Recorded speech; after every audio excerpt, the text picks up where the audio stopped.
Oi pessoal, nesse vídeo eu vou tentar relacionar para vocês duas coisas que às vezes parecem desconexas, que é a convolução e a solução de equações diferenciais.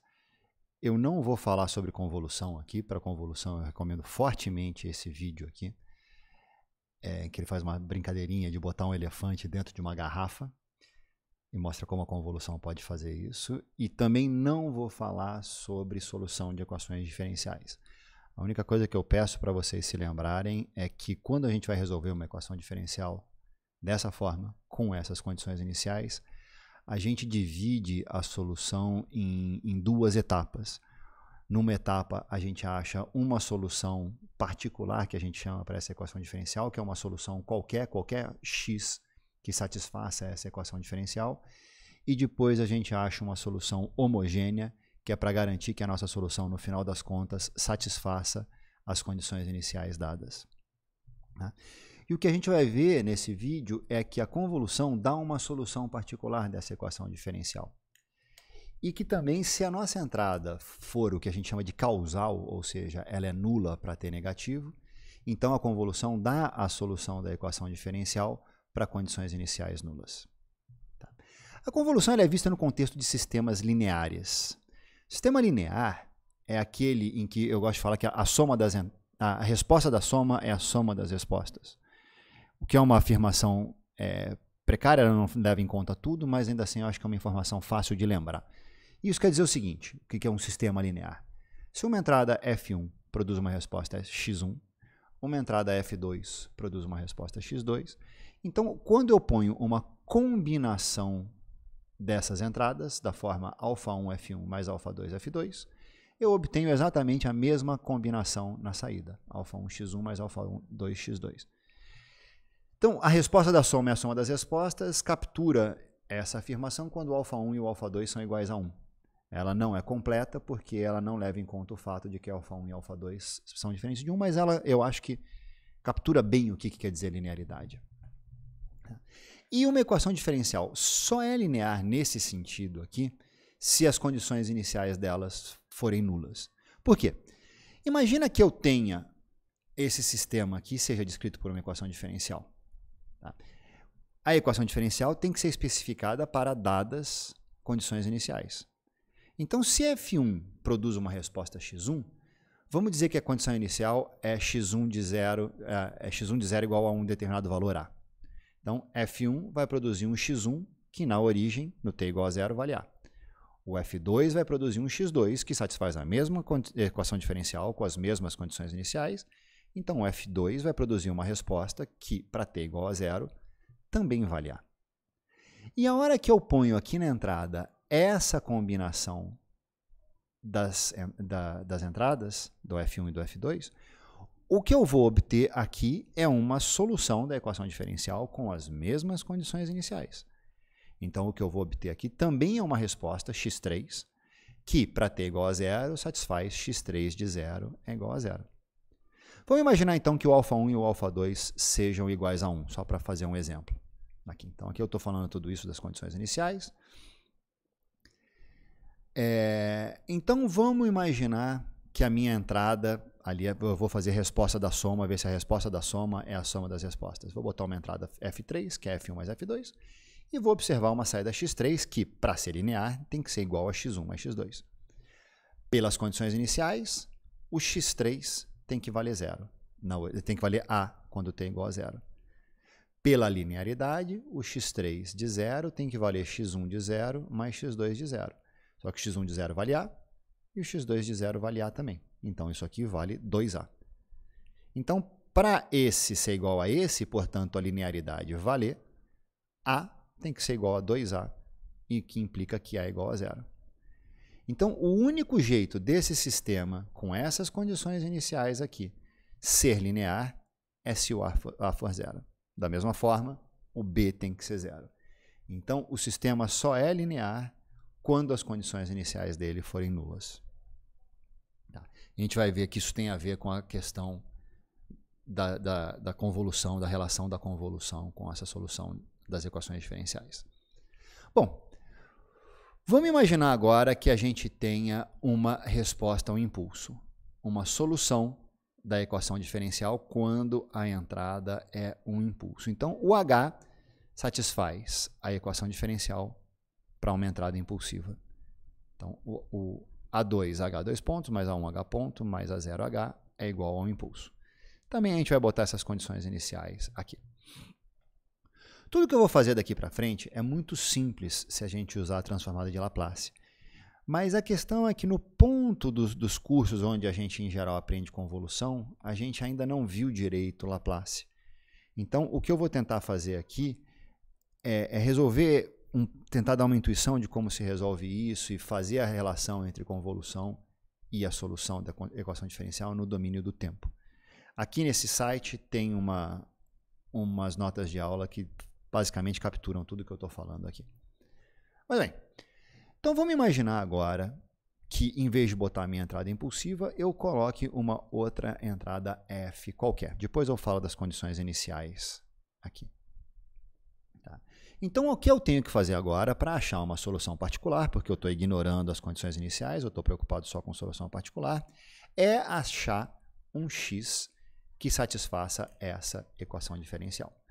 E o que eu vou chutar aqui é a convolução. Eu vou testar, ver se a convolução satisfaz essa equação diferencial. Convolução, então, a convolução do f com a resposta ao impulso é a integral aqui de menos infinito a infinito de f de tal, h de t menos tal, d tal. Quando eu tomo a derivada disso, eu vou ter a derivada em relação ao tempo dessa integral. Vou assumir que tudo é bem comportado, que, portanto, eu posso trocar a ordem de integral com derivada. Então, o x ponto vai ser a integral de f de tal vezes a derivada do h de t menos tal, d tal. Esse f de tal não depende de t. A hora que eu tirar a derivada em relação a t, isso aqui é uma constante. Eu só preciso tirar a derivada desse termo aqui. Da mesma forma, a derivada segunda é a integral do f de tal, h derivada segunda de t menos tal. Bom, vamos colocar esse x ponto e esse x dois pontos dentro aqui da equação diferencial. E eu já vou fazer direto uma série de operações, de botar coisas em evidência e não sei o quê. E o que a gente vai observar é que o lado esquerdo dessa equação diferencial vai dar a integral de f de tal vezes a2h de t menos tal, mais a2h2 pontos, a derivada segunda de h em t menos tal, mais a1 derivada de h em t menos tal, mais a0 h de t menos tal, d tal. Só que isso aqui é exatamente a equação diferencial quando eu coloco h de t menos tal aqui, que é a resposta ao impulso no instante t menos tal. Bom, isso dá exatamente delta de t menos tal. E o que eu observo, então, no lado esquerdo é que o lado esquerdo se torna a integral de f de tal, delta de t menos tal, d tal. E isso aqui, como a gente viu no vídeo de impulso, é praticamente, pela definição de impulso, a gente pode dizer que isso aqui é f de t.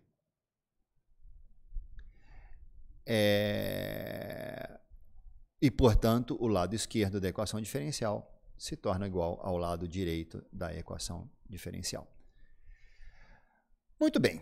Uma coisa que é interessante da gente observar, na maioria das vezes que a gente fala de convolução, é que a convolução vem de menos infinito a mais infinito. Então, ela pega o valor de f de tal aqui, vindo lá de menos infinito. É como se o meu sinal tivesse começado a ser aplicado há muito tempo atrás, no instante menos infinito. E, basicamente, a razão para a gente fazer isso é que a gente assume, em geral, quando a gente está tratando de convolução, a gente assume que o sistema já está no que a gente chama de regime permanente. Porque isso quer dizer que eu comecei a operar o sistema há muito tempo, então todas as soluções do sistema homogêneo da minha equação diferencial tenderam a zero. Então só sobrou, basicamente, a solução particular. Obviamente não existe um sinal que existe desde menos infinito, mas basicamente esse menos infinito, o que ele está dizendo é eu comecei a botar um sinal no meu sistema há muito tempo atrás. Mesmo se o f de tal for igual a zero, o f de t for igual a zero para t menor do que zero, ou seja, eu não botei resposta nenhuma, mas ainda assim isso significa que eu estou operando o meu sistema há muito tempo, desde menos infinito, como se ele não tivesse entrada nenhuma. E aí que vem a questão que eu falei do que acontece quando a minha entrada vale 0 para t menor do que 0. Como ficam as condições iniciais que foram ignoradas aqui quando a minha entrada tem essa característica? Bom, para responder essa pergunta, uma das coisas que a gente tem que observar é que a resposta ao impulso do sistema, ela também vale 0 para t menor do que 0. O sistema não pode começar a reagir a um impulso antes da aplicação do impulso. Um sistema que depende, cuja variável independente é o tempo. Ele não pode começar a reagir a uma entrada que só existe no t igual a 0 antes de t igual a 0. Ele não pode antecipar a aplicação dessa entrada.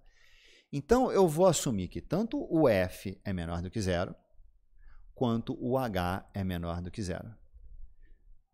E nesse caso, o que acontece? Bom, quando o f é menor do que 0, usando o fato de que a resposta ao impulso é negativa para t menor do que 0, o meu x no instante inicial vai ser a convolução de f de tal vezes h de t menos tal de tal, só que o t vale 0, então eu simplesmente ponho t igual a 0 aqui. Bom, eu estou assumindo que a entrada é nula para tempos negativos, então se tal é menor do que 0, isso aqui vale 0, então a minha integral eu posso escrever ela só de 0 a infinito, porque para qualquer tal negativo, o integrando é nulo. Então, isso aqui dá a integral de 0 a infinito, de f de tal, h de menos tal, de tal. Mas o h de t é 0 se o argumento dele for negativo. Então, esse termo aqui vai valer 0 quando o argumento menos tal for negativo, ou seja, quando o tal for positivo. Então, para qualquer tal entre 0 e infinito, esse cara vale 0 e, portanto, todo integrando vale 0. Então, o meu x de 0 é só a integral de 0 a 0, que não existe, de f de tal, h de t menos tal de tal, que é igual a 0. Portanto, se o f é negativo é igual a 0 para t negativo, como a resposta ao impulso é 0 para t negativo, então o x de 0 tem que valer 0. Da mesma forma, a gente conclui que o x ponto de 0 também tem que valer 0, e, portanto, quando a entrada for assim, as condições iniciais são nulas. E a convolução se torna a solução da equação diferencial para condições iniciais não nulas. Finalmente, aqui uma curiosidade. Como é que a gente pode resolver a equação diferencial para obter a resposta ao impulso para condições iniciais nulas? Aqui a gente vai fazer considerações muito parecidas com aquela que a gente fez no vídeo do impulso, quando a gente fala de por que a resposta do sistema não depende da forma de onda específica, quando a entrada é muito curta, mas ela depende da área da entrada. E a questão é a seguinte: vamos integrar os dois lados aqui até um instante de tempo, que eu vou chamar de t0, mas um instante de tempo bem pequeno. Tá? Em geral, nos livros você vai ver esse t0 chamado de 0 mais. É um instante de tempo 0, mas logo depois da aplicação do impulso. Tá? E as condições iniciais, quando os livros usam essa notação, eles também dizem que as condições iniciais correspondem ao instante de tempo 0 menos, o estado do meu sistema imediatamente antes da aplicação do impulso. Mas não importa para a gente vai integrar de 0, no instante que as condições iniciais são válidas, até um t0 bem pequeno. E aí, como nesse primeiro vídeo do impulso, a integral do lado direito dá a integral de 0 até esse t0 pequeno, mas não nulo, do impulso, e a integral do impulso nesse intervalo dá 1. Do lado esquerdo, eu vou ter a integral do h de 0 até t0. Aqui, a integral do h ponto, a integral do h ponto dá o h de 0 menos h de t0 menos h de 0. E a integral de h dois pontos dá o h ponto em t0 menos o h ponto em 0. Tá? A integral da derivada dá a própria função. Bem, h ponto de 0 vale 0 por condição inicial, h de 0 vale 0 por condição inicial, e aí a gente vai assumir o seguinte: quando eu aplico um impulso no meu sistema, o meu sistema não se desloca instantaneamente. Então, nesse instante de tempo bem pequeno, t0, o meu sistema ainda está numa posição que é aproximadamente 0. Ele não deu um salto. Então, esse h de t0 é aproximadamente 0. E se o h de 0 é igual a 0 e o h de t0 é aproximadamente 0, a integral do h entre 0 e t0 também vai dar aproximadamente 0, porque eu vou ter um t0 muito pequeno aqui, o h de t0 é muito pequeno, eu vou sair do zero, vou chegar até esse h de t0 no intervalo de tempo muito curto, não me desloquei muito, essa área aqui é muito pequena. E esse último termo também vale 0. O único termo do lado esquerdo que não é 0 é o A2H ponto de T0. Então, do lado esquerdo eu tenho A2H ponto de T0, do lado direito eu tenho 1, portanto eu concluo que o H ponto de T0 vale 1 sobre A2. E de T0 em diante a minha entrada é desprezível, porque ela é de muito curta duração. Então, de T0 em diante, o meu sistema opera como um sistema homogêneo, que não tem entrada nenhuma. Então, a resposta ao impulso se torna o seguinte, ela se torna a solução da equação diferencial homogênea para a entrada nula, com condições iniciais, posição inicial igual a 0, porque o h de t0 é aproximadamente 0, e derivada inicial 1 sobre A2, que é isso que o impulso faz. Então, para resolver a resposta ao impulso, eu simplesmente posso resolver o sistema homogêneo com essas condições iniciais. E, na realidade, esse raciocínio é generalizável. Se eu tenho uma equação diferencial de ordem n, eu posso fazer o mesmo raciocínio e concluir que a resposta ao impulso desse sistema é a solução da equação homogênea, com condição inicial nula para todas as derivadas, mesmo a derivada de maior ordem, a derivada de ordem n-1.